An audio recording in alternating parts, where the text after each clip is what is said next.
कसं आहे, काँग्रेस पक्ष हिंदू धर्माच्या देवादिकाच्या मुळावर का उठला?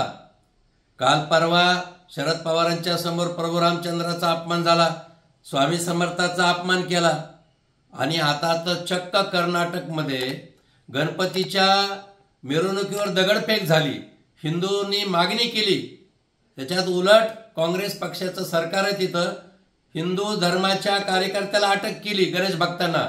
आणि कळस सर्वाधिक म्हणजे गणपतीलाच अटक केली आणि थेट पोलिसाच्या गाडीत घेऊन पोलीस स्टेशनला नेलं. लाज वाटायला पाहिजे काँग्रेस पक्षाला. असं कधी देशात घडलेलं नाही. पण काँग्रेसवाले त्यांच्या राज्यामध्ये हिंदू धर्माच्या देवादिकाला जर अटक करून जात असतील तर खऱ्या अर्थाने आता या देशातील प्रत्येक हिंदूंनी जागं व्हायला पाहिजे, आपल्या अस्मितेविषयी जागं व्हायला पाहिजे. कारण आतापर्यंतच्या इतिहासात गणपतीला अटक झाल्याचं कधी कुणी पाहिलं नव्हतं.